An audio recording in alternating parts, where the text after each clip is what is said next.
5 o'clock, I will call the meeting of the Waxahachie Independent School District Board of Trustees to order. Let the record show we have 5 trustees in attendance, and this meeting has been duly called, and notice this meeting has been duly posted for time and manner required by law.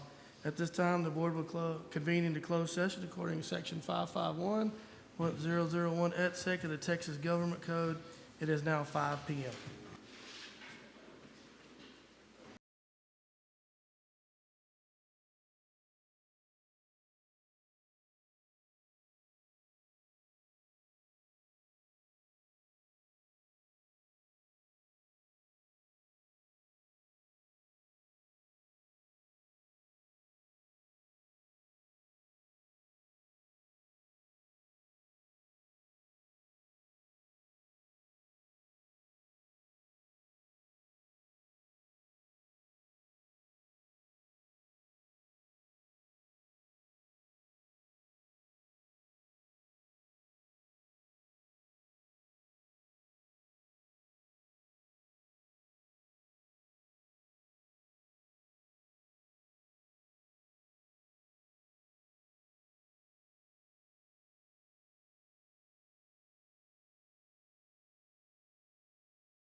We're going to reconvene back into open session. At this time, I'm going to ask Mr. Pitts to lead us in our invocation, followed by our pledges by Jeff Laza and Cannon Line from Simpson Elementary. Right. Heavenly Father, we come before you tonight with gratitude for the opportunity to gather in service of our students, our schools, and our community. We ask for your wisdom, guidance, and compassion as we make decisions that impact the lives of our young people and those who teach and support them. Tonight, we also remember and honor veterans who have selflessly served to protect the freedoms we hold dear. We thank you for your courage, dedication, sacrifice, and we ask that you bless them and their families with peace and strength. Lord, may you bless our work here tonight, guide our discussions and decisions, making to be meaningful, respectful, and true to the vision of creating a brighter future for all. In your holy name we pray. Amen.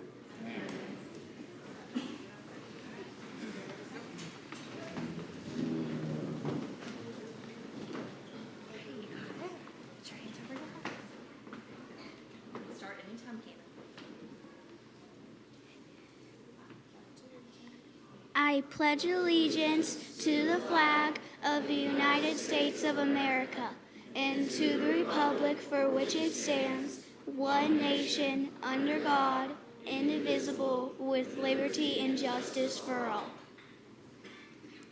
Now for the Texas flag.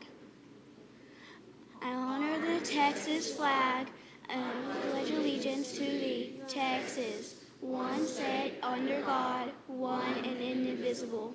Good job, guys. Can I take your picture real quick? Come get right in.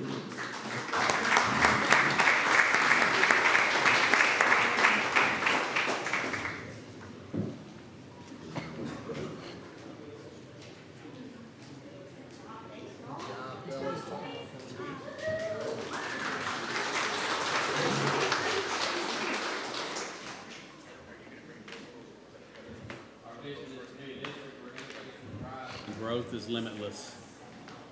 We value choices because they make us unique and are critical to learning. We value a collaborative culture that honors and supports all who positively impact the lives of our students. We value an environment of belonging that respects individual differences and ensures equality for all. We value relationships that broaden learning experiences and enrich our community. Okay, we're going to go a little out of order this evening. We're going to move. You don't have to, sorry, I just sent you a text. All the recognitions are here, so we can't go ahead and do that. Okay, then that's fine. All right, we'll move right on into our recognition. Those bridges. Sorry about that. You're good.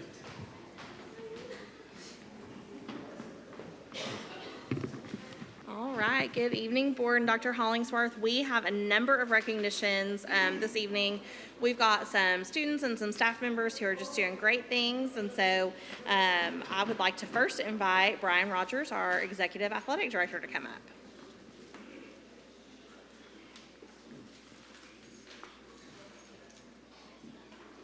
Good evening, Board, Superintendent. We'd like to congratulate our boys and girls cross-country teams on a very successful season. Both the girls and boys cross-country teams were crowned district champs this year, a huge accomplishment that reflects their hard work, dedication, and teamwork throughout the year. Our boys team, who not only won district, also qualified for the state meet and finished 7th overall in the Class 6A division out of 220 schools. What a great accomplishment. We'd also like to recognize Reese Bartos, who is a freshman, by the way. She also qualified for the state meet at the cross country held in Round Rock. An individual accomplishment that adds to the team's overall success. So at this time, I'd like to bring in the girls first. Reese Bartos.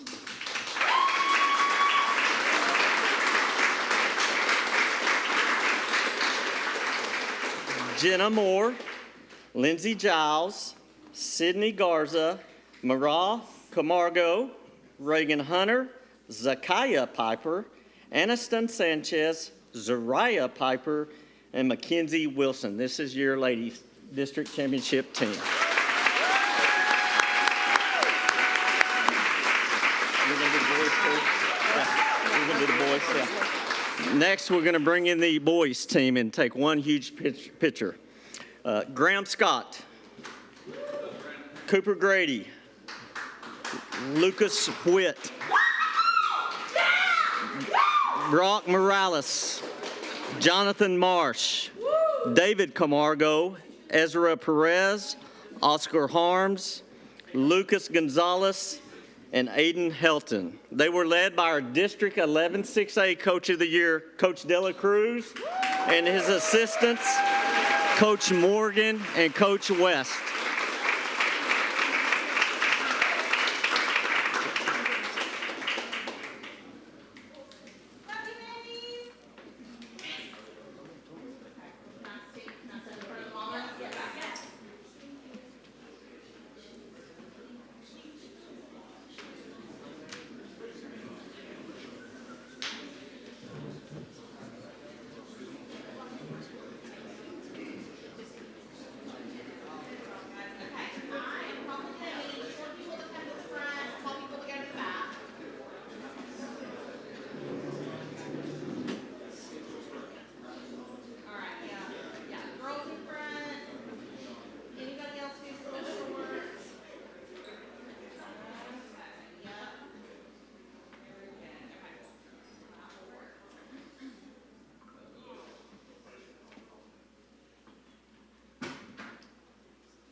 There you go. Perfect.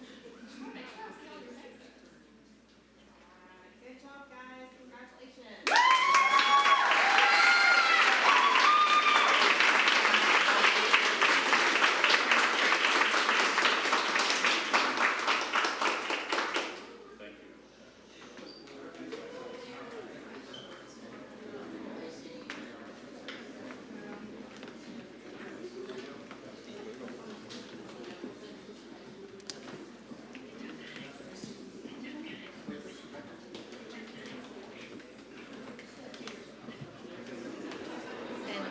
Cross-country families, you're welcome to stay, but we will not have our feelings hurt if you leave.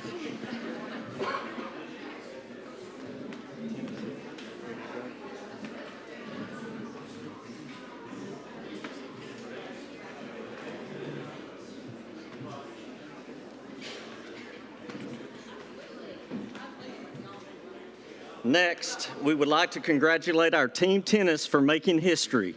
We are proud to announce for the first time in school history, our team tennis program won the district championship.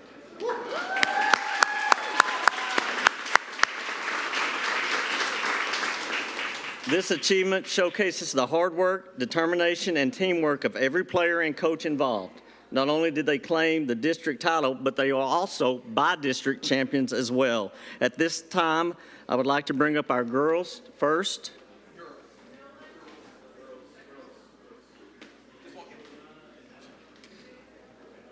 Sloan Adloff, Bailey Alford, Liana Bounds, Madeline Curtis, Adelaide Domerick, Kaylin Fitzgerald, Kimball Hayslip, Emerson Medford, Jenna Moore, and Abby Taylor. Congratulations, ladies.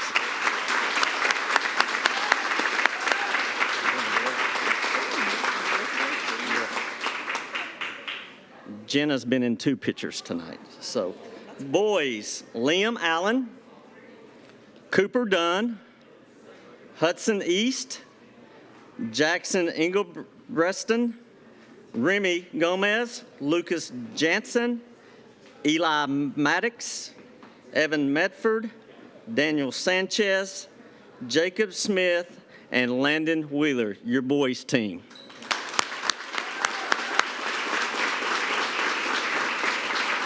Again, we had the District 11 6A Coach of the Year in team tennis, Coach Tanner, and his assistants, Coach Alford and Coach Shivers. Congratulations.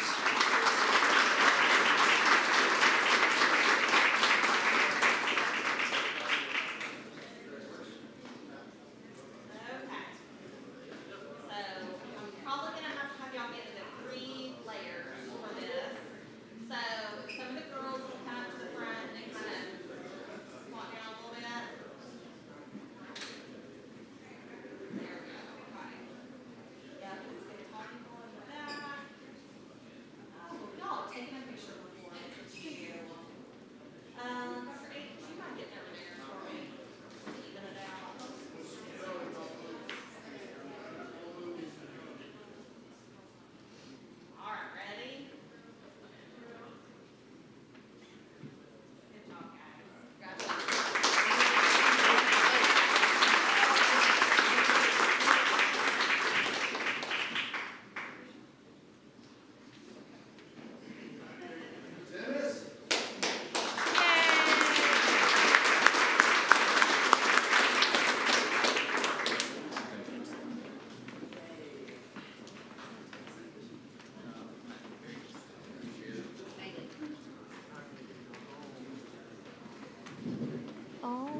right, trustees, next I'd like to invite Melissa Abity to come up to recognize our WHS and Global High School students.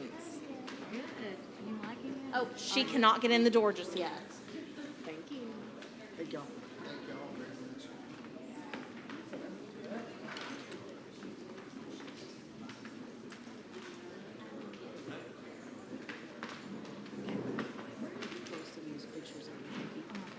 Okay, cool. Thank you so much. Appreciate you.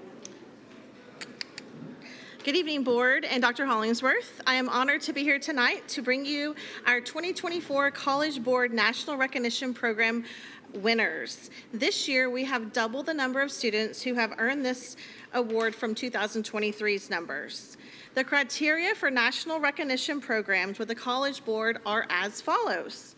Students participate in the 10th and 11th grade based on scoring in the top 10% of test takers from their award program in their state for the fall PSAT and spring PSAT 10 test, or they earn a 3 or higher on 2 or more AP exams in the 9th or 10th grade combined, and they have a cumulative GPA of a B+ or higher, and identify as first generation, Black, African American, Hispanic, Latino, Native, and or attend school in a rural area or small town.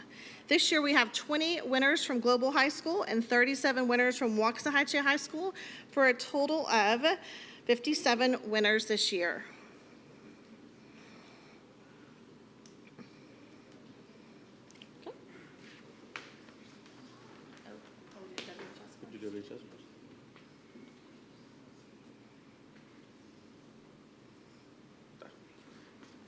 All right, first we have Sasha Bagonko.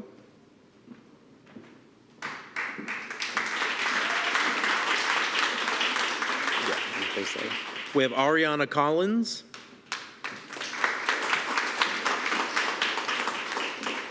Landon Hayes. Kaylee Keys. Neftali Rodriguez. Juliana Smith. And Abigail Smith.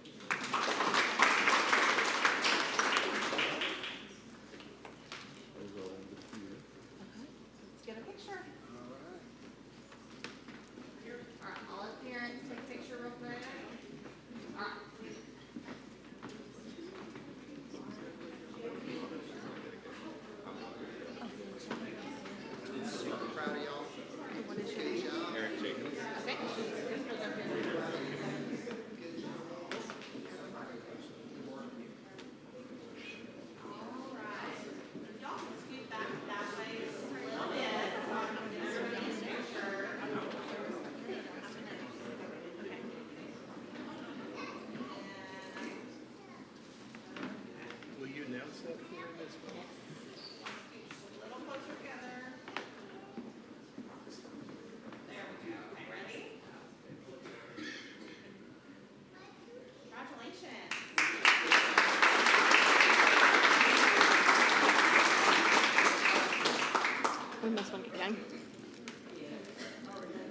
So, y'all can exit when I'm done. So we also had some that were not present tonight. We had DeCandria Atchison.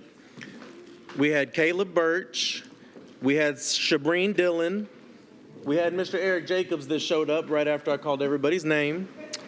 We had Melina Eubank, London Garcia, Kaylee Honeycutt, Nathan McLean, Nathan O'Neill, Noah Ortiz, Donovan Rojas, Trinity Zanella, and Eric Zavala Galvan. And we're just so proud of our students. We appreciate y'all's support.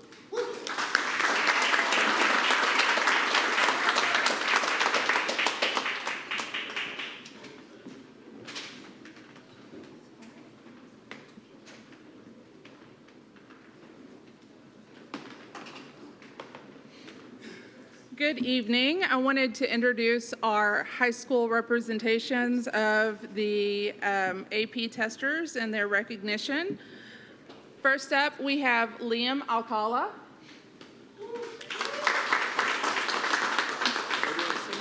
Just stand over here. Nolan Bernard. David Camargo. Mireille Camargo. Leslie Cornejo. Josue Escobar. Keelan Glass. Eris Headley.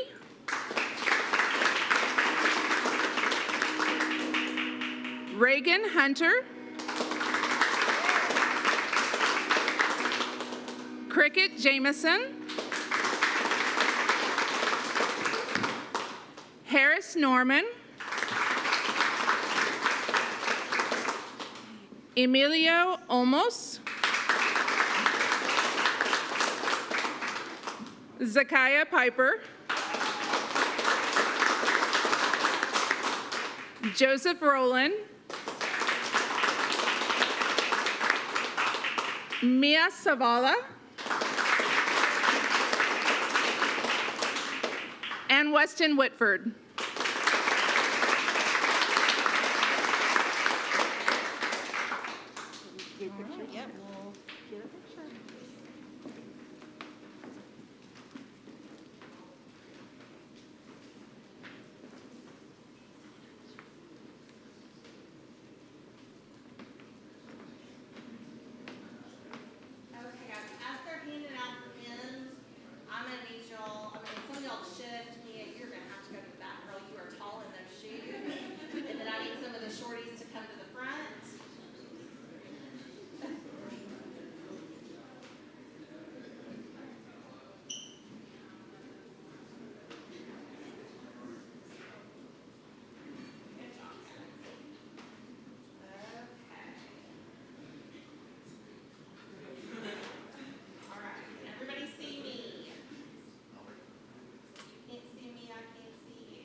We're super proud of all of our students who've worked really hard. We do have a few students who were not able to attend tonight, notably a bunch of students who are also on our band state field trip right now.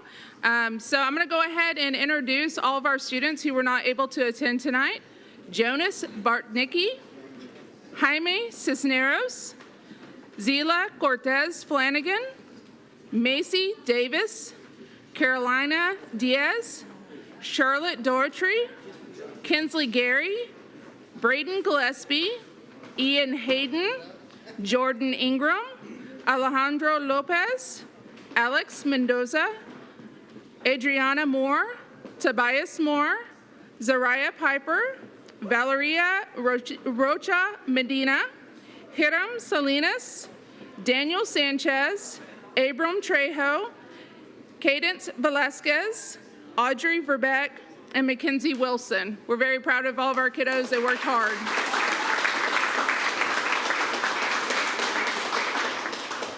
Great job. We certainly have a lot to be proud of. Is Miss Bays here? No, for the CTE barbering cohort. Is Miss Bays here? All right, Danielle Bays, one of our CTE coordinators. Hi, how are you? Please.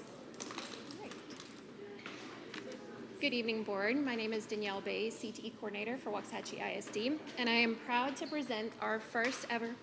I'm just going to adjust the microphone a little bit. so Can we you hear me now? you. Perfect. I would like to announce our first ever cohort of Waxahachie ISD barbering students. In attendance today, we have 3 students, but I'm going to recognize all 25 students in the actual course.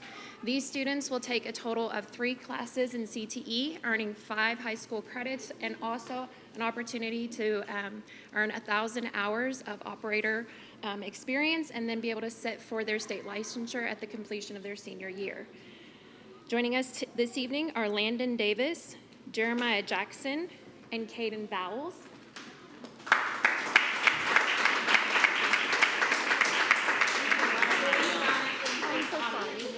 Correction, Jeremiah Young, I'm so sorry about that.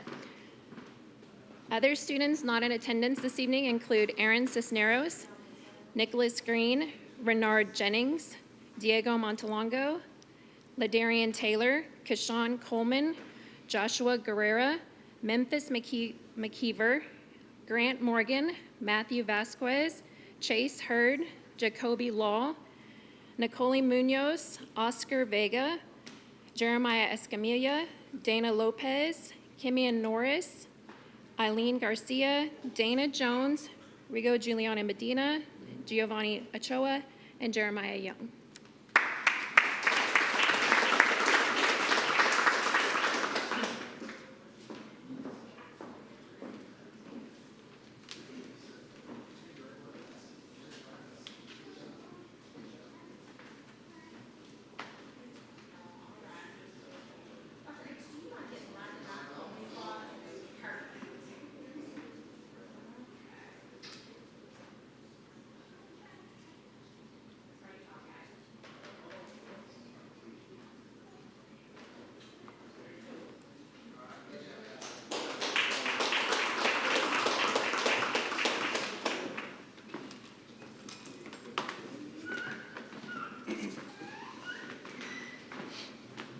Trustees, I want to invite Ms. Foley from WHS to come back up for one final recognition. Good evening again. I would like to take a moment to recognize the exceptional actions of Coach James Westbrook. Come on now. He is both a teacher and a soccer coach at Waxahachie High School. His quick thinking and attentiveness recently saved the lives of not 1, but 2 students. In one instance, Coach Westbrook's awareness of his surroundings and calm demeanor in the face of urgency allowed him to assess this situation swiftly and take the necessary actions to prevent tragedy by performing the Heimlich maneuver on a student in the hallway. His commitment to the safety and well-being of our students exemplifies the best of Waxahachie High School's values and serves as an inspiring reminder of the impact that dedicated educators have on our community. We are incredibly proud to have Coach Westbrook as part of our WHS family. Thank you, Coach Westbrook, for your vigilance and life-saving responses.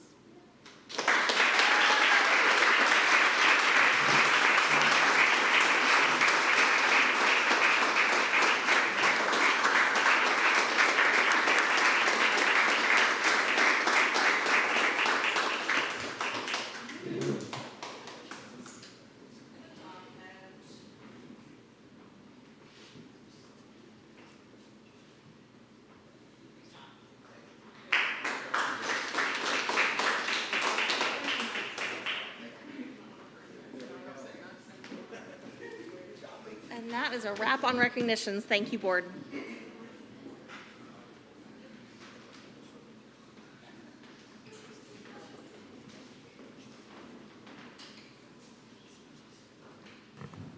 Next item on our agenda is our open forum. This is the portion of the board meeting where the board receives input from patrons. Each person who addresses the board will have 5 minutes to speak on his or her issue.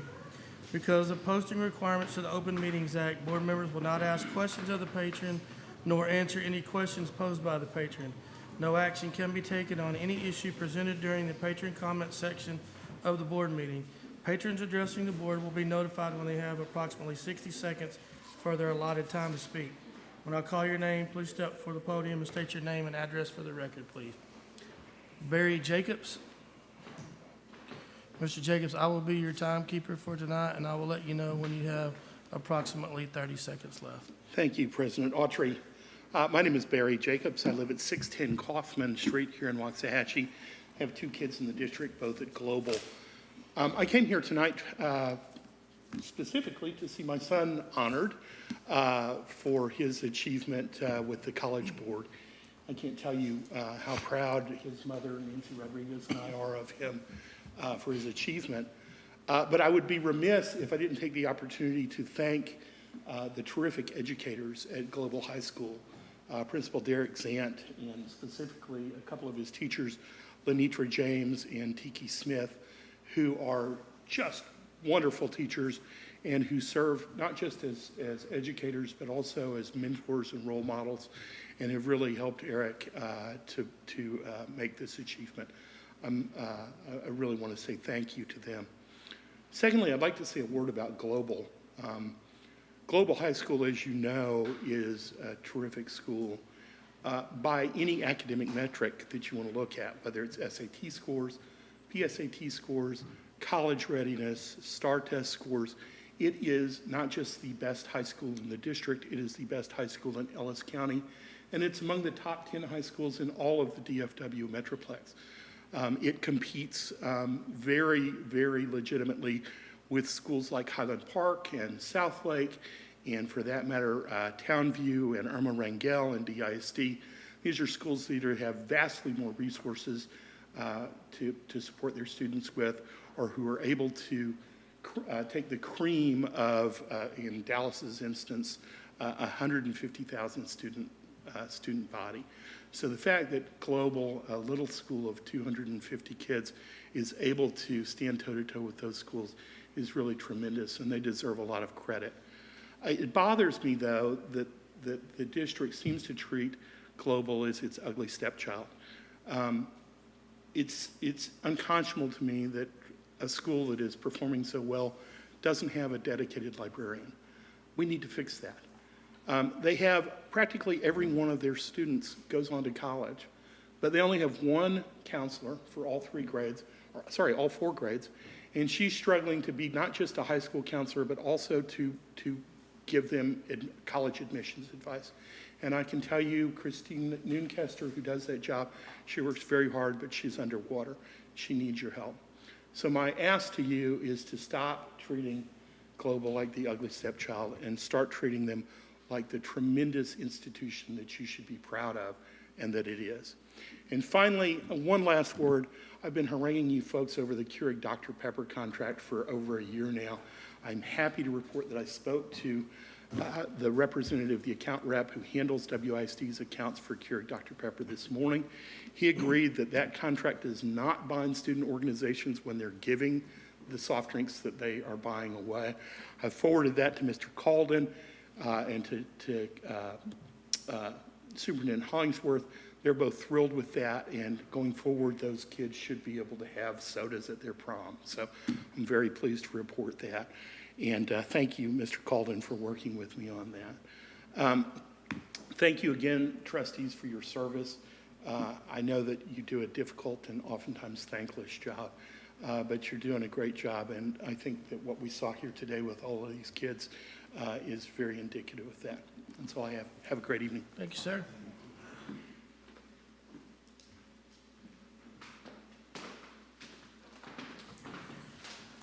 Okay, we're going to go a little bit out of order. Our next item will be, we're going to move to action item D, which is consideration and possible action to hire the director of CTE and post-secondary readiness. Dr. Averett? Sir, President Autry, Board, Dr. Hollingsworth, gives me a great pleasure to come up tonight and recommend someone for this position. I want to talk a little bit about the position because you may notice that the title has changed a bit for not just Director of Career and Technology Education, but also post-secondary readiness. We know that it's critical, the work that we do in our CTE department as far as just preparing students, not just for what they're doing in high school right now, but for work after high school, and the earning of industry-based certifications is critical for post-secondary readiness. Also, we know how important it is for us to maintain a high percentage of our students who graduate with a CCMR designation. And there's a lot of different ways you can earn a CCMR designation, either through AP testing, test scores, TSIA, dual credit earning dual credit courses. as well as certifications through CTE.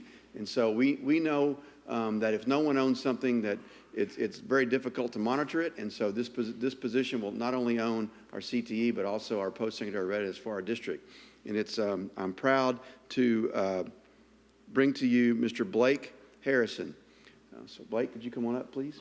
Mr. Harrison.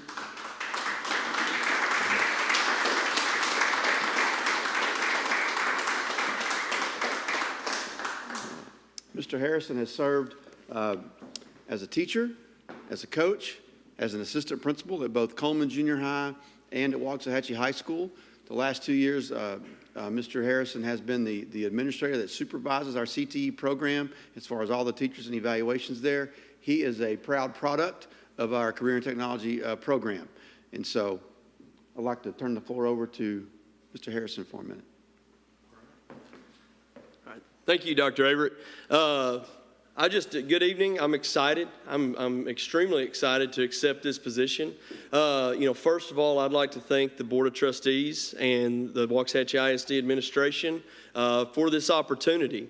I'd also like to thank my family, some of whom are in the crowd, and I'd like to thank some of the amazing educators that I've worked with in the past and present who have helped me along the way to reach this position. And again, there's some of those are in the crowd here as well. I'm ready. I'm excited. I want to begin. I want to start. I want to be ready to work and collaborate with the amazing educators, the amazing students, and the amazing community partners that we have in this district to strengthen our pathways for our students that prepare them for college and career and military readiness. Thank you. So, Board, it's my recommendation that we approve Mr. Blake Harrison as the new Director of Career and Technology Education and Post-Secondary Readiness. Okay, Board, at this time, I'll need a motion to approve action item D as presented. Motion by Mr. McCutcheon. Second. Second by Mr. Pitts. Any other discussion? All in favor, say aye. Aye. All opposed, say nay. Motion carries 6-0. Congratulations.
Okay, moving back to the report part of our agenda, our report number A, or letter A, would be our superintendent's report. Dr. Hollingsworth?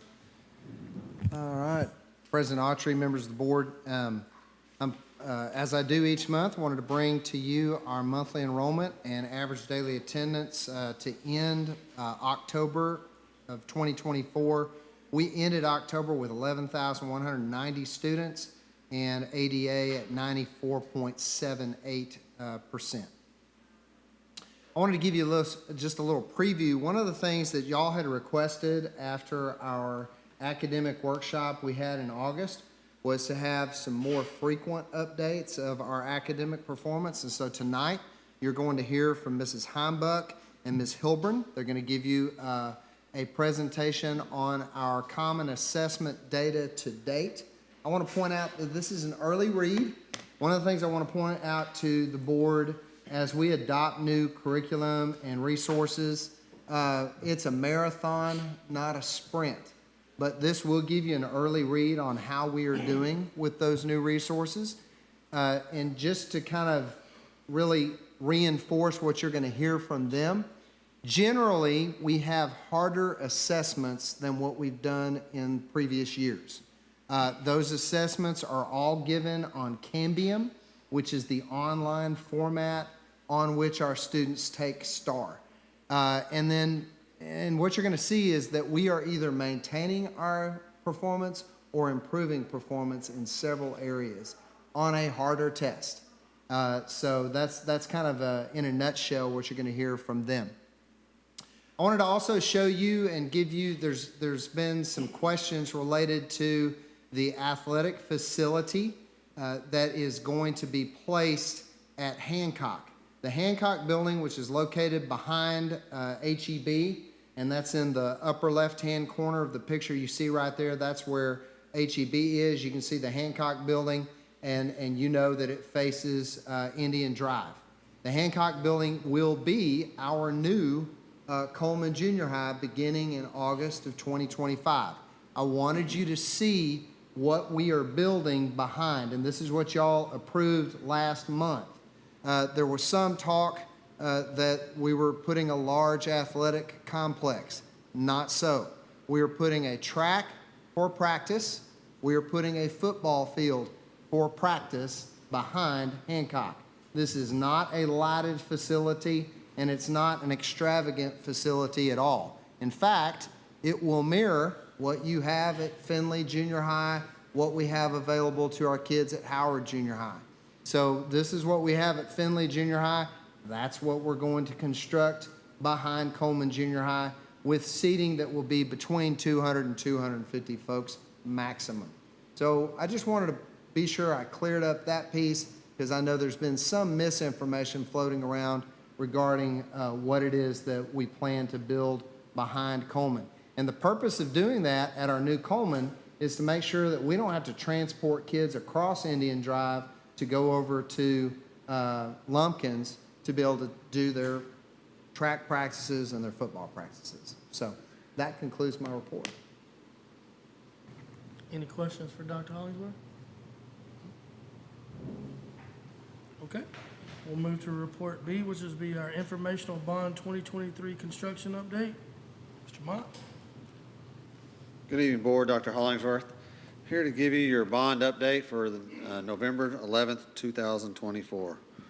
We'll start with Jimmy Ray. Later tonight, you're going to see that we're going to have a change order for a total savings of that job of being $2,075,000, $75,102.44. So that'll be the savings we're getting back from that job in the end.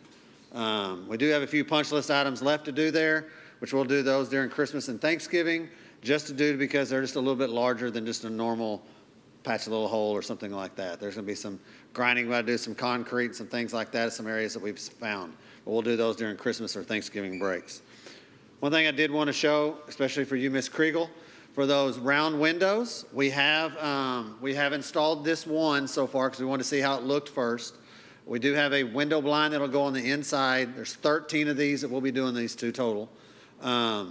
And it'll pull down, as you can see, there it is in its upright position, middle, and all the way down at the end. They just go up, pull it down, and it's down. It blocks the window in a lockdown, so you will not be able to see into the room. That window does have the film, just like we do on the exterior windows and doors and so forth, just like we do that as well. But I know that you've asked about that a couple of times, and I wanted you to see we're in the process of on that.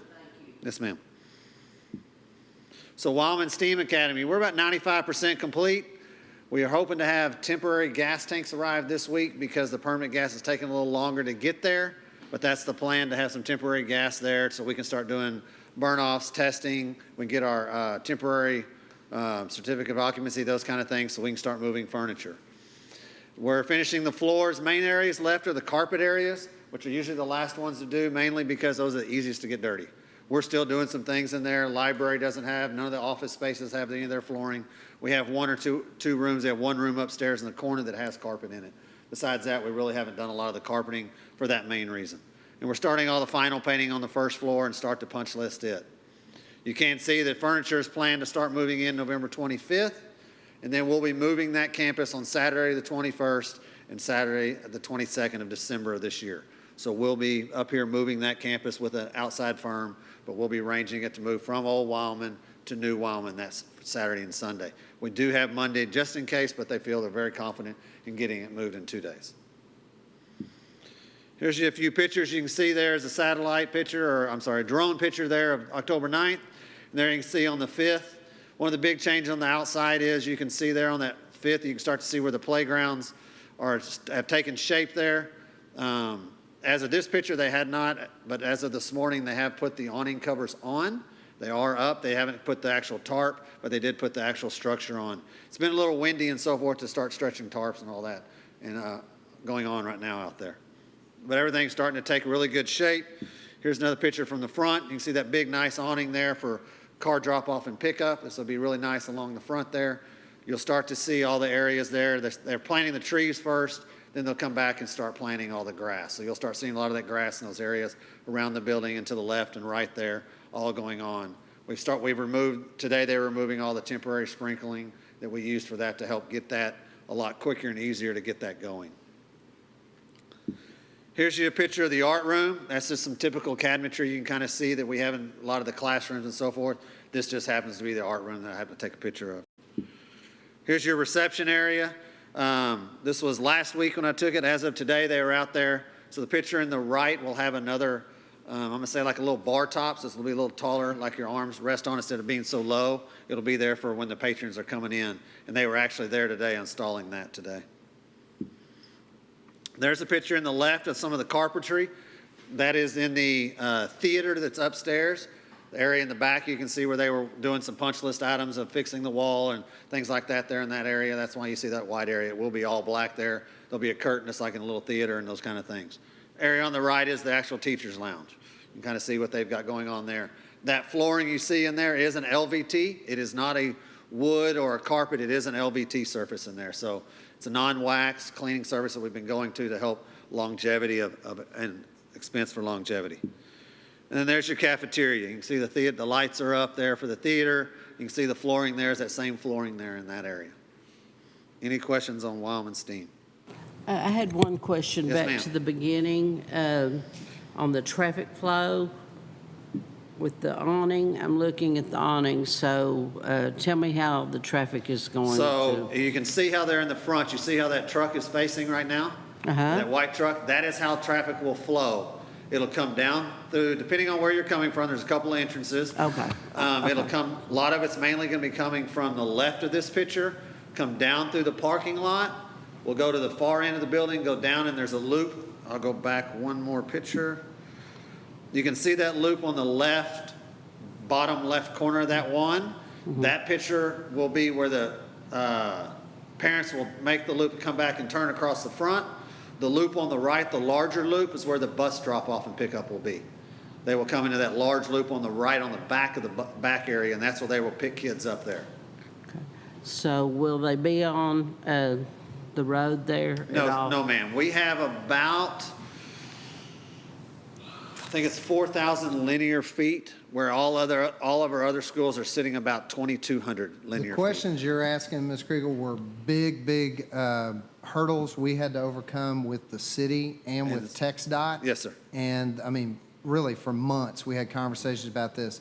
The stackability of vehicles on this elementary site is more than double what is recommended for an elementary of this size. Yes, sir.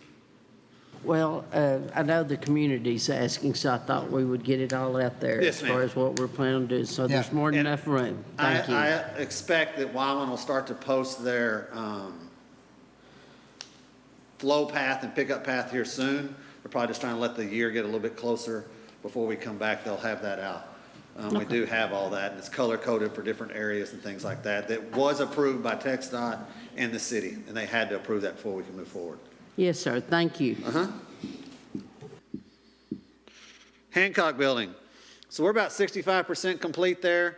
Brick is ongoing. Storm shelter, we've started working on the second floor, actually the flooring of the second floor and the ceiling on the second floor. Again, both those will be poured concrete surfaces and those kind of things. And then we're on the band hall, the roof will start going on tomorrow.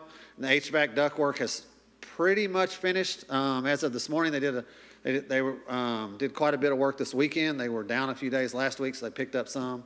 And then we're starting to paint a lot of the classrooms in the area that's not storm shelter that we've started to work on in there. So there's you a picture of October 9th, and there's a picture of November 5th. As you can see in that bottom corner where in the 9th you saw there's no brick on that area there, which is actually the theater that we added onto that. As you can see now in that bottom picture on the right, that is totally bricked, and we've started moving on to that area down, which was the classroom area, the non-storm shelter. That's that yellow area you see, that's the classroom and then once we get down to that little greenish area, that is the storm shelter area there. But we're starting to come right along. Bricking is coming along very well. We get dry days, they go at it. So it's really coming along there on that. Here's you a big overview. You can see that area there in the front, the concrete looking, that's the Haydock block, CMU block for the band hall area. You can see some of the metal deck, and like I said, they'll be roofing that. Weather's correct, we'll probably have that roof by the end of the week. Have it all TPO'd in and 100% dried in by the end of the week. Mr. Mott, what Yes, ma'am. is going to be the storm shelter? What's it going to be used as? I've forgotten. Classrooms. There'll be two sets of classrooms. A lot of science is in that area, and just regular classrooms both. But it'll be set up just like that. So the area there on the top left there, picture there, that is one of your art classrooms. It's just one of the walls they have, their accent wall. It's a dark green wall. You can see they have the windows as you can see in through the art room and see out from the hallway in, see what's kind of going on in there. The picture on your right is actually your band hall. That is what the band hall looks like right now. The metal decking is an acoustical deck, so it allows the sound to go up into the insulation of the roof to help take the sound absorption. Any questions? Any more questions on that one? We'll go to Finley. It's about 10% complete. Moving a little slower than we would like. We're not behind. It's just moving a little slower. Lost most of last week because of rain. Where we're at. They're trying to push through. We were hoping to pour grade beams last week. That didn't happen. We're looking to pour them Wednesday morning about 7. Start 7 in the morning that morning. And that's what we're working on right now. Over the Thanksgiving break, we'll be working on replacing the fire doors in that building that are in there currently. We're replacing all of those. So here's you a picture of some of the grade beams that you're seeing there. Right there along the front area, and then here's you a couple of more. You can see they're diligently working to form those all up and all that, and we'll be pouring those Wednesday morning about 7. That is actually the area of the wall, the building you see is the back of the principal's office, assistant principal's office, counselors, all that. That's that wall that you see all right through there. Any questions on that one? We'll move on to Howard. Howard's still there about 10% as well.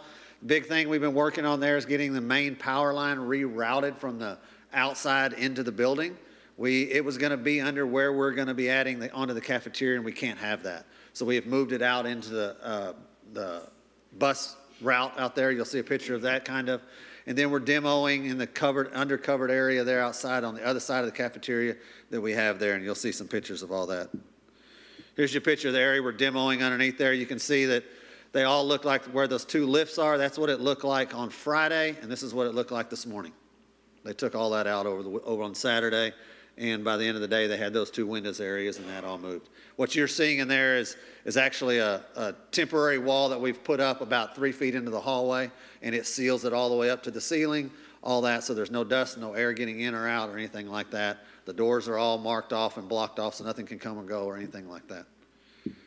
Then here's the area over on the other side where the new concrete you see there in that close picture, that is actually in the drive, and that is where the new power lines are going to be coming in and to the transformer currently there.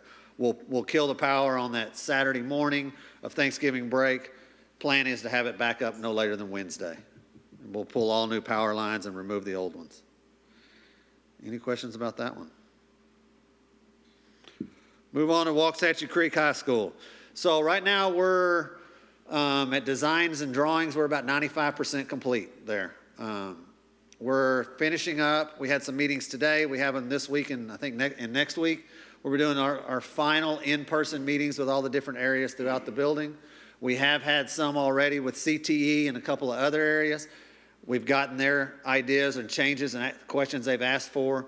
We've actually, what they're doing is they're actually sending me revised drawings we get with them, the CTE and those, we get with those departments. They look at them and say, hey, yes, or can we move this one table or that table?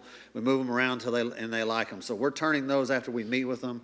In about a week or so, we're usually turning those around and getting input back to them. So then we can continue to move forward because we do see this as a very quick moving thing, as you can see. Groundbreaking is scheduled right now. It's scheduled for Tuesday, December 3rd at 5 o'clock. We're going to go over the guaranteed maximum price phase plan. So tonight we're going to have the dirt work, utilities, and some of the site supplies that we're going to need on that built on there. Site supplies being just general fencing around there, soil erosion fencing, those kind of things that are required for it. In the first 6 months of general conditions and those kind of things on all that. And then, so the plan is to start setting that up hopefully by the end of the week. And then it'll have to go through, get set up. Then the city has to come in and inspect the soil erosion plan that we have to have and make sure that we followed it into their needs and make sure we didn't miss anything in somewhere or something that we need to fix. Once they approve that, then we can start moving dirt. And the plan is to start moving dirt no later than December 5th on that. We're going to have a structural steel in the December meeting. We'll be bringing that in before you for the structural steel for the building. And then HVAC, we're going to have hopefully the 18th or 19th that morning. Or that day, we'll have a special called meeting to go over the HVAC units. We'd really like to get those approved and purchased this year before we hit the 25 prices. We're hearing 10 to 20% increase in pricing for 25. So I've tried to move that up. We'll be buying those direct ourselves in the district. And then right now, tentatively, concrete is January 13th. It may get pushed back a little bit, but we're trying to see if we can get it in on the regular scheduled board meeting of that month. And then final GMP will become for April 14th of 2025. We do have pricing back, and everything is trending in the direction we want it to go. So the last time I reported to you at 75%, we were about roughly $7.5 million over. Now at 90% drawings, we're at about 3 to 3.5 million over. So everything is trending the right direction we want to go and feel very confident it will be in the pricing we need or better by the time we get to April 14th. Any questions for me about any of these? Thank you, Mr. Mott. Thank you. Okay, our next report will be our informational report on WISD Balanced Scorecard Priority 3, Community and Stakeholder Relationship. Ms. Bridges? Good evening again, Board and Dr. Hollingsworth. I am excited to talk to you about Priority 3 of our Balanced Scorecard, which is our community and stakeholder relationships. So Priority 3.1, annually increase satisfaction and engagement of students and families. That involves the creation and distribution of our survey to students and families. So we have done the same survey 2 years in a row. We are planning to do that same survey starting in January, but with an in-house solution rather than one that we have outsourced to save budget dollars. So I'm excited to see what kind of data that brings us. 3.1B is develop and implement connection and collaboration rounding with students to determine their level of engagement. So Dr. H held his superintendent's executive council on Friday with about 40 students, grades 4 to 12. We did an elementary session and a secondary session. And we really had so much fun hearing from those kids about what they like, about what they'd like us to change. Very interestingly, about 90% of them, we asked them about the new curriculum in elementary, and about 90% of those elementary students, or maybe even more, said that they really liked the Amplify curriculum. And they, almost that many said they liked the Eureka curriculum. And also almost all of them said their favorite subject was math. So those were fun little data points to glean. Another one of our strategies is to hold a town hall meeting for families once annually. We are actually going to hold 2 in January, one on January 16th, one on January 21st. They will be over the same content. We'll talk about safety and security. We'll give a bond construction update, and then we will talk about rezoning for Waxahachie Creek High School. And then finally, regular Facebook Live sessions with Dr. Hollingsworth and other district leaders. Those are a great way for us to engage with our community, particularly online, where it's really easy for people to join in. So we've done 6 Facebook Live sessions so far this school year. Annual increase engagement of community and stakeholders is priority 3.2. So 3.2A is creation and distribution of a survey to the community. This is an area that we really haven't delved into just yet. We have done our student, staff, and parent surveys. Community is something that we are looking at potentially adding for 2026. It's a little bit different endeavor to survey your community when you don't necessarily have the same way of getting that out to the community as you do to parents or to students or to staff. So that will be interesting when we add it in. Then also, the community, our town halls are not only for parents, they're for the community, as are our Facebook Live sessions. And then finally, Dr. Hollingsworth and other district leaders regularly are speaking to community organizations and are involved in those community organizations. So really have an opportunity to be there to answer questions and just really pour into those groups. We are on January 30th. We are going to be participating in a chamber event. It's called the Morning Brew. They just held one for our city leaders to speak. This one's going to be education, and so we're very excited to participate in that with them.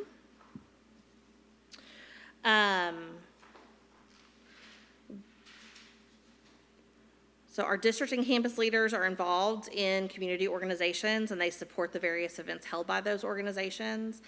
One area that we really haven't delved into, but that we hope to be able to delve into after the first of the year when the legislature begins meeting, is providing accurate and timely information related to legislative priorities and progress. We really hope we're going to have some great news to share with our community about school funding that comes out of the legislature. So we will all keep our fingers crossed for that. I'll add, Jenny, I'm going next week. I'm going to go to a pre-legislative conference taking place in Frisco. Yep. So I'll be able to bring that information back and share that with trustees. Perfect. And then WISD will continue to foster its relationships with governmental bodies such as our city council, our county commissioners, planning and zoning, and our state and national representatives. And then finally, WISD will continue to participate in and support community-wide events.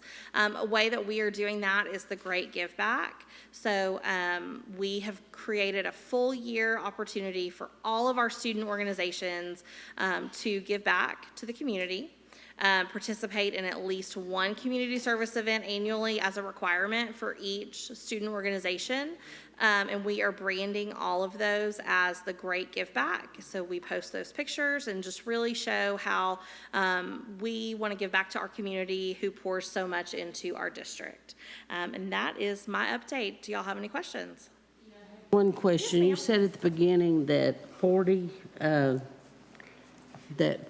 students participated. Is that 40 total or 80 total? It's 40 total, so it's 20 elementary students, 2 from each school, and then we have 40 secondary students, 3 from each junior high, 2 from Global, 1 from High School of Choice, and 8 from WHS. So just kind of representative of their population. Okay, that's fine. I just wondered. Thank you. Yes, ma'am. Absolutely. Anything else from Ms. Bridges? Thank y'all. Thank you very much. Thank you. All right, our last report tonight is our informational update on priority 1.1, every student grows academically every year. Ladies? All right, good evening, Board and Dr. Hollingsworth. Tonight, Ms. Hilburn and I will be sharing an update of the Balanced Scorecard Priority 1.1, every student grows academically every year. So we're going to focus tonight primarily on our elementary data and update you on reading and math. So we're specifically going to be focusing on 1.1A, B, and C, which are in regards to using data to inform instruction and the use of high-quality instructional materials in conjunction with PLC time for teacher internalization. In 1.1a, the use of multiple forms of data to measure student performance and growth, we are about to embark on our middle of the year testing for students in a few areas, specifically in MAP for all grade levels and M-Class, which is a reading improvement data for elementary.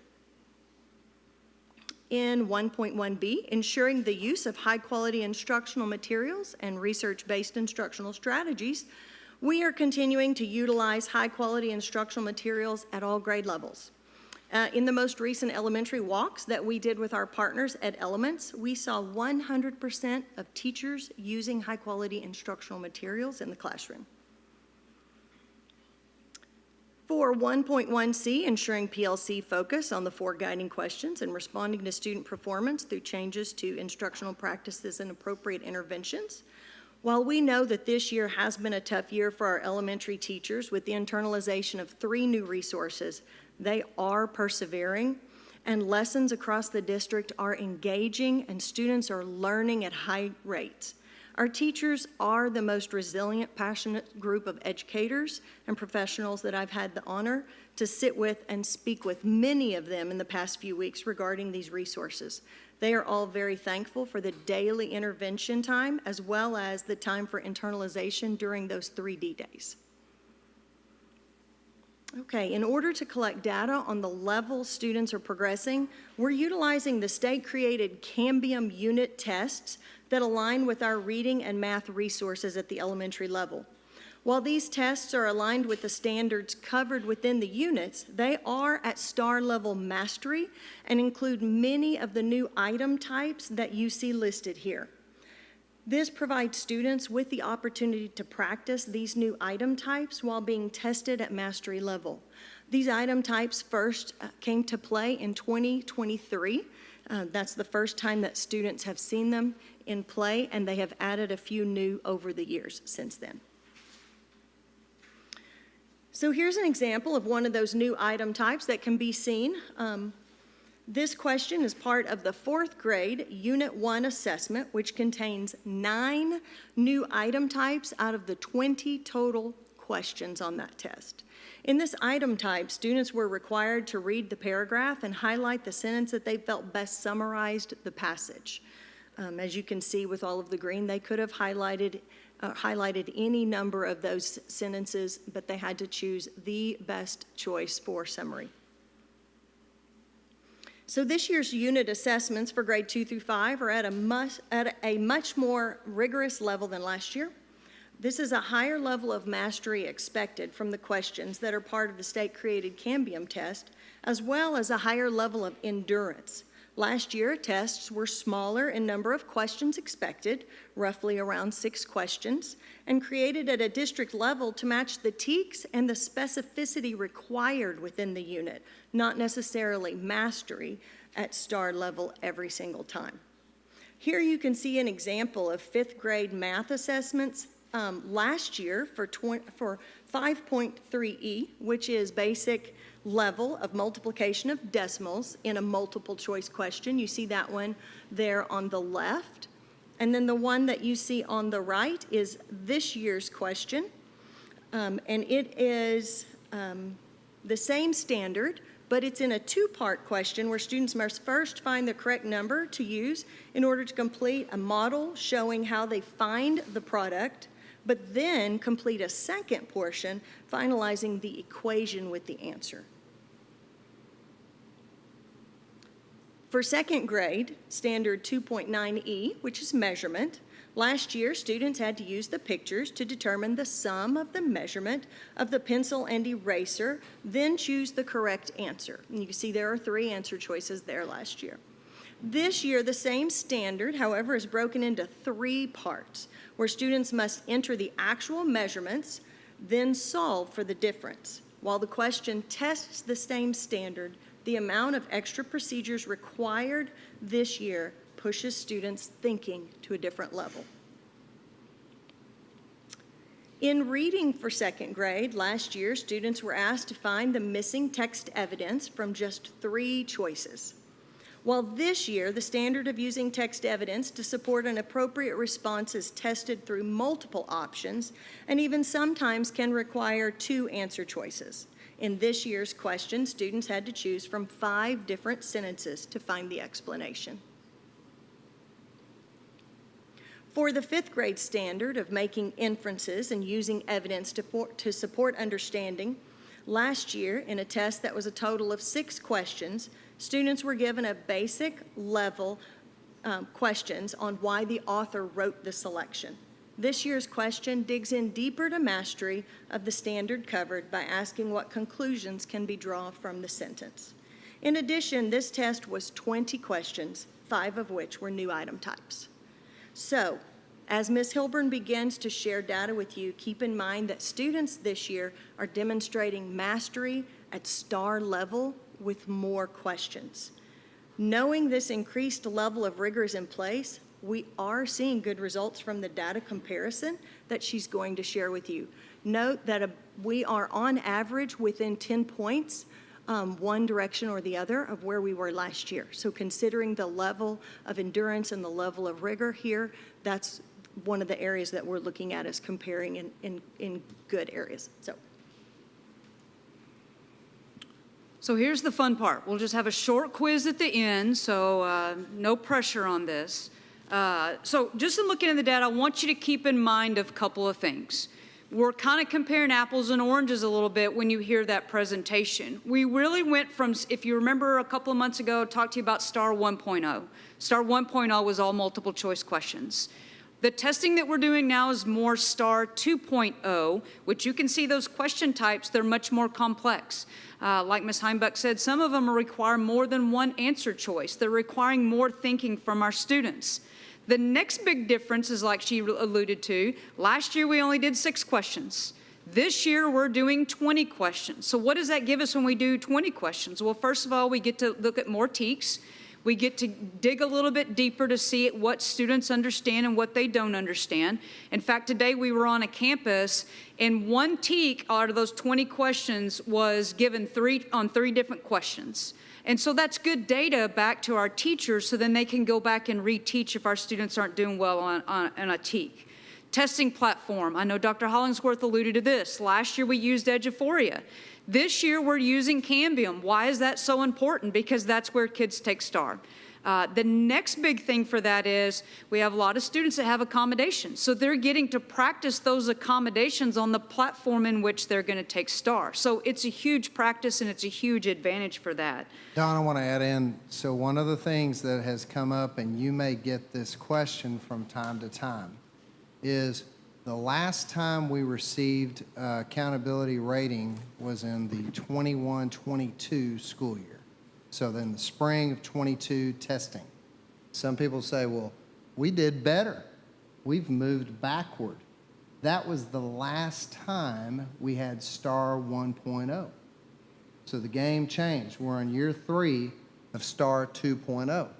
So that's a very important thing. So to look at your 22 spring results and say we're below that, we're behind that, is an apples and oranges comparison, just as Ms. Hilburn said. So I want to be sure that y'all know that because you maybe get those questions from time to time.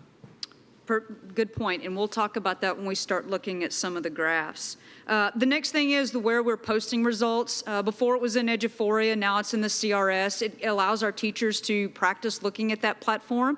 It also allows our teachers, what we encourage teachers is to go and look at those questions students did not do well on and how do we spiral that information back in. So since testing is more rigorous, we've really had to adjust the way that we grade this. So in your packet, you have this exact handout right here, and I made a copy for you because if your eyes are like mine, you've got to really dig and look in that and see what those numbers are. So you'll see on that, the columns on the left-hand side, that was STAR raw conversion in 2023. They adjusted just a little bit in 2024. But what you'll find is over on the left-hand side, everything in that yellow mark is based off reading language arts by grade level. Below that is math by grade level. And then, of course, you have your science and your social studies. If you wanted to look at a particular grade level, you would go across to the side. Now, what does raw score mean? Raw score means how many questions a student got right, okay? Beside that, you'll see a percentage. Now, we were all in school when if you made a 40%, you might get in trouble at home because you weren't doing your homework or weren't doing what the teacher said, right? Well, and the way that STAR grades it, if you look at a lot of these, a 40 percentile means they approached. That means they passed STAR, okay? Maybe you were one of those students that was gifted and you always came home with 95 and above. But now that we're doing testing this way, you see that a 70% is masters in STAR. So we've had to adjust our thinking in the way that looks, because when we first started this, everybody was like, whoa, whoa, whoa, whoa, this is not what we're accustomed in the grades that we're accustomed to giving.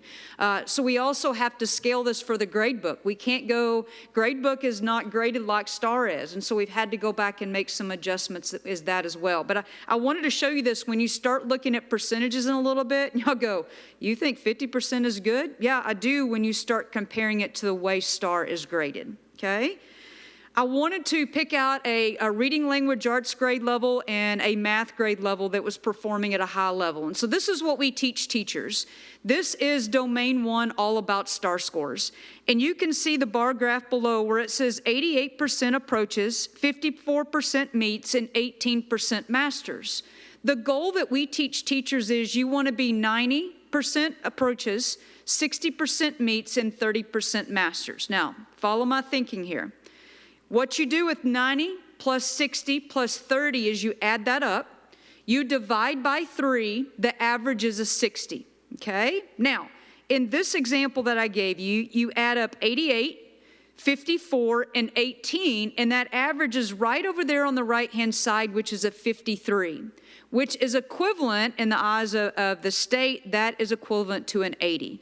So every time we grade something in STAR, what you actually see is not what you get. You have to, it's always a component score that you have to scale up. And you see those little ratings below. If I want to be an A, I have to hit the 60 mark, okay? If I want to be a B, I have to hit 53. If I want to be a C, I want to hit 41. And so it kind of gives our teachers something to look forward and create goals within their classrooms. The next one I wanted to point out was for math. This is grade 2 math. So same thing, we would add up 80, 63 plus 28. We would divide by 3, which is a 57. A 57 is equivalent to 86. So as we go through this data in just a minute, you're going to notice that grade 2 is really doing a great job on their exams right now.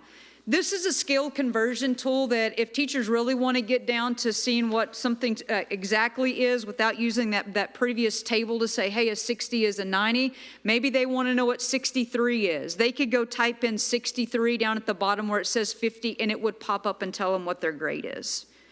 So let's look at Amplify Reading Language Arts results. We'll start with grade 2. Remember, when we're comparing these two, you're kind of looking at apples and oranges because of what we're more STAR-like, we're more rigorous, we're more questions. The test is totally different. It's done on a different platform, okay? But you can see grade 2 is rocking it. Okay, what you will see on all these slides is the top part 2024 will be on the top part, 2023 will be on the bottom part when we do the comparison. Overall for grade 2, nearly every one of those bars is much higher. So that is great in multiple things. First of all, it's great because this is the first time they've really been doing online assessments, so we've had to teach that part.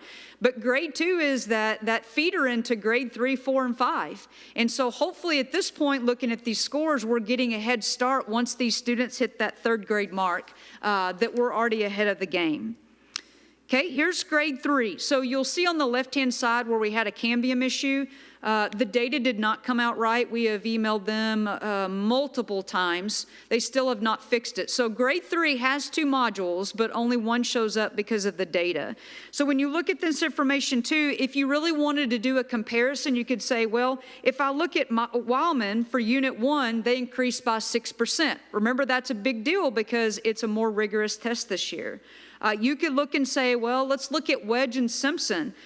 They were just about where they were the previous year, which I've said all along, if we're at or above where we scored last year, that's a huge win. Because remember the rigor, the number of questions and the testing platform that we are using. Grade 4. So while you'll see a lot of this is kind of showing a decrease, what we did find out when we were digging into these assessments is about 50% of the questions on this test were new item types. Remember, it's not the multiple choice where I can just choose A, B, C, or D. I'm really having to dig into that question. I may have to pick multiple answers. I'm going to have to think a little bit more and work a little bit harder to answer those questions. So we think that's why there was probably a little bit dip in that. You'll also may see a little dip on Unit 1 assessments because remember, this is the first time our kiddos are taking that test in that platform other than when they took it in STAR. So we're having to get kids accustomed to it, and we're also having to get teachers accustomed to it as well.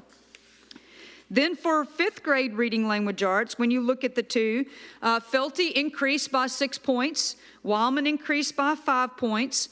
You also have to look when you look at some of these was the content the same when we took Unit 1 last year to Unit 2 this year? So take those things into consideration too, that the content could be a little bit different. So for this one, we're performing about where we were last year. So again, that would be a win based off the type of assessment that we're giving. So now let's dig into math a little bit. Grade 2 math. And grade 2, they're rocking it on both parts. And you'll see some schools that are doing a little bit higher than others. But we're seeing an increase in most of those campuses. And again, when grade 2 is doing that right now, our grade 3 teachers are excited because they're going to get those kids and they're going to be ahead of the game. When we look at grade 3, so just a little bit and looking at sometimes, if you look on the 2024 bars, if you look at that first unit assessment, it's a little bit higher than the second unit assessment. Why could that be? If you talk to teachers, a lot of times this could be the complexity of the content that they were talking about. Maybe it was fractions that students struggle with. Maybe the other was on a different concept that students do better at. And so when we always look at data, we always combine those two so we can get an overall picture. But sometimes that takes difficulty between one assessment to the other can make your scores look a lot different. What we do for teachers after every assessment is you have all the TEKs that were given on that assessment, and we grade them from high to low. We encourage our teachers to go to those low TEKs and those questions that students do not do well on, and we ask them to go look at every question a student did not do well on overall. We want to find out why. Is it something that we missed in the lesson? Is it something that kids, and I know as a teacher, you teach your heart out and you think your kids, they got it, and then they go take a test and you're just like, what just happened? I knew they had it. It could be a word in that question. It could be the complexity of that question that was a two-parter and they had to do more than one thing. And so we're really diving into the questions and the data to figure it out and best support our students. Grade 4 across the state is where we struggle, not just us, but across the state. That's a struggling grade level. And so we only have one assessment. I can't remember if they have 2 assessments. It just wasn't in time for this presentation to do a poll for that. So they do have 2 assessments at this point.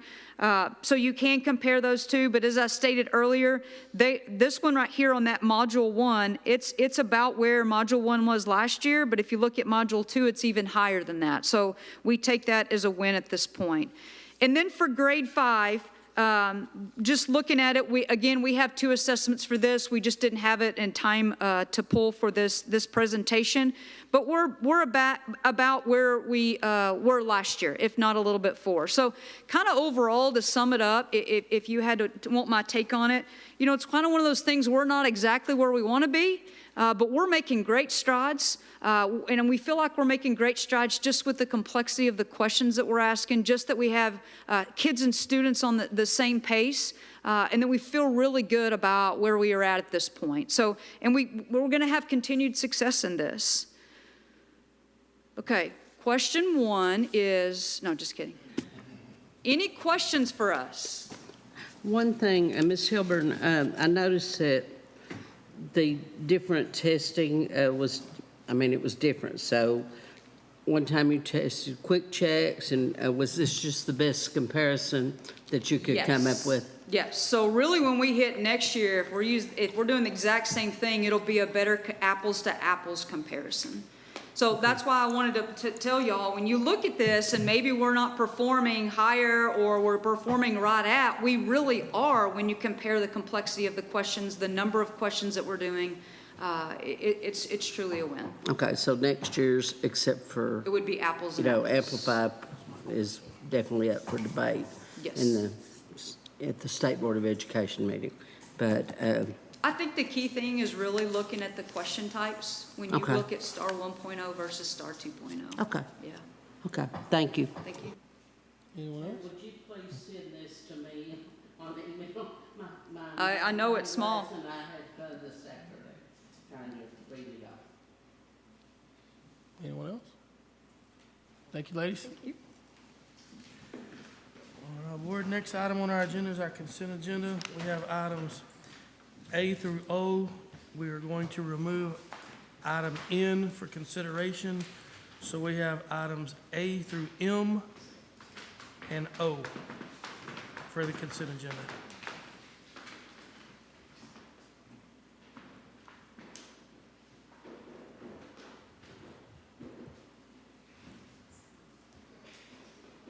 If there are no questions or comments, I'll entertain a motion to approve consent agenda items A through M and item O.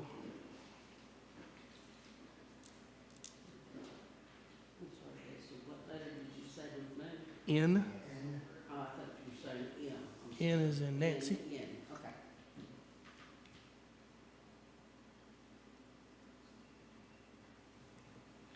I make a motion to approve A through M and O.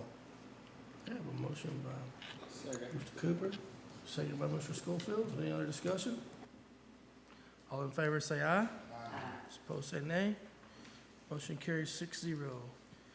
Moving into our first action item A, which be consideration with possible action to cast votes in the election of the Ellis County Appraisal District Board of Directors. Mr. Collin. Thank you, sir. Good evening, Board. Dr. Hollingsworth. Have 3 items for you tonight. The first one is in relation to the Ellis County Appraisal District Board of Directors. Wanted to let you know that you have 837 votes. The board is made up of 5 elected or, well, not elected, appointed individuals as appointed by all of the taxing authorities within the county. There's 3 directly elected by the community, and then the tax assessor collector is also a 9th member.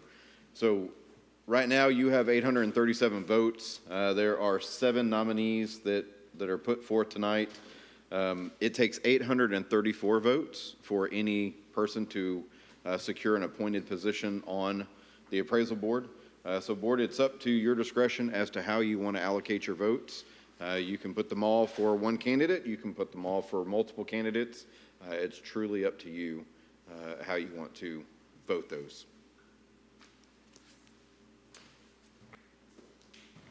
So I will remind you, board, our appointee is Rick Keeler.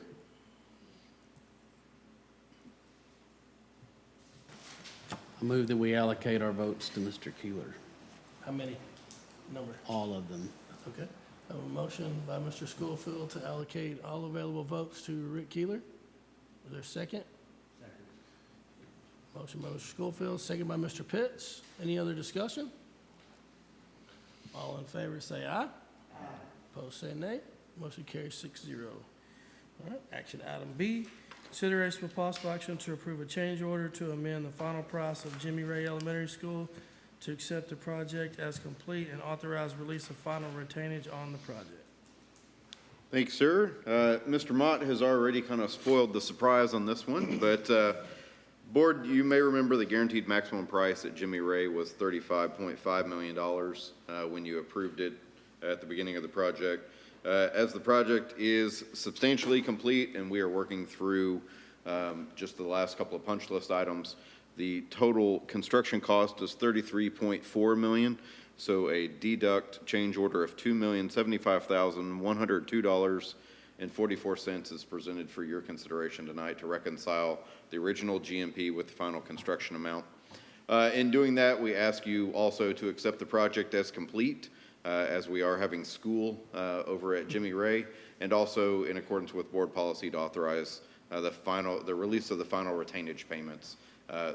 The application for payment has not been made at this time by BTC for that retainage payment, but we do anticipate it being released by them to us very soon to be paid.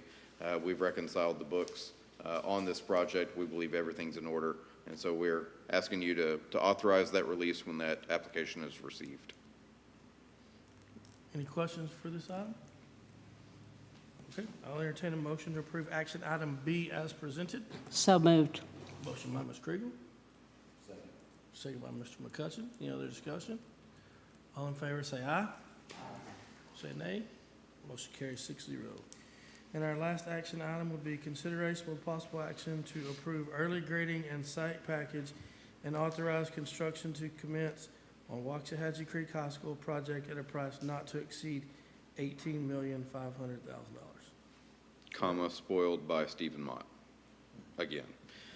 Board, as Mr. Mott detailed earlier for you, with the building of a project the size of Waxahachie Creek High School, it's really infeasible for us to bring you one guaranteed maximum price, so it would be phased in over a scale of about 5 different phases, starting with some of the early site packages.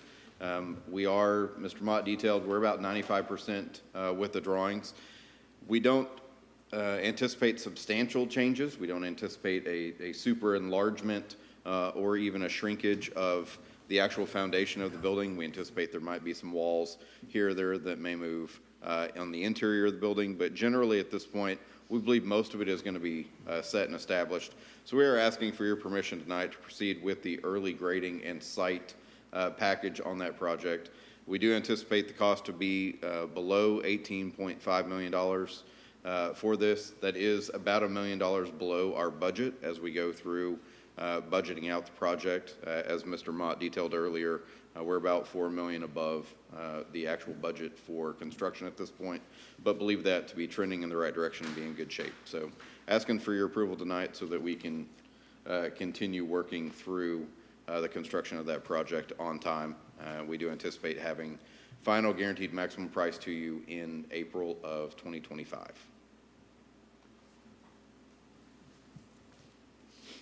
Questions?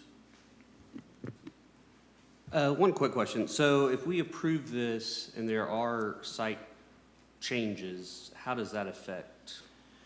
So as Mr. Mott was kind of detailing earlier, a lot of this is going to be more of your general conditions and your fencing and some of the silt work. Realistically, if we expand, say, a parking lot by adding an extra 20 spaces, most of this is not really going to be impacted. You're going to see that later on as we get into concrete or other work on that site. A lot of this is really going to go into the foundational pieces. Some of that are going to be in terms of the depth of the foundation, likely not going to get much deeper than it already is at this point, because we should have a really good handle of the really heavy, really tall areas. Generally speaking, some of it could shrink. It could cause the price to decrease a little bit, but highly unlikely at this point. Mr. Mott does bring forward to tell me that the actual guaranteed maximum price for this part is $18,218,268. So that amount was just received by the district as we're asking for this approval. So this is more for dirt work and to get things started and rolling and ready for that groundbreaking. It's really unfortunate the way I describe it, because I say they're going to go out and build sandcastles just so they can knock them back over. Because realistically, that's what the little bit that Mr. Mott has taught me on building, that's what, and it's not his fault, it's the little bit that sticks. But that's kind of what we're going to go do. We're going to go out there, we're going to move the dirt around, get the site ready to start doing the actual foundation work and start building a structure on it.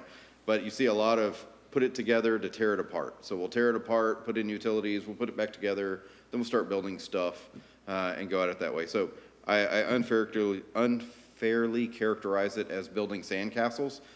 It's really technical in what they do, I just don't understand it.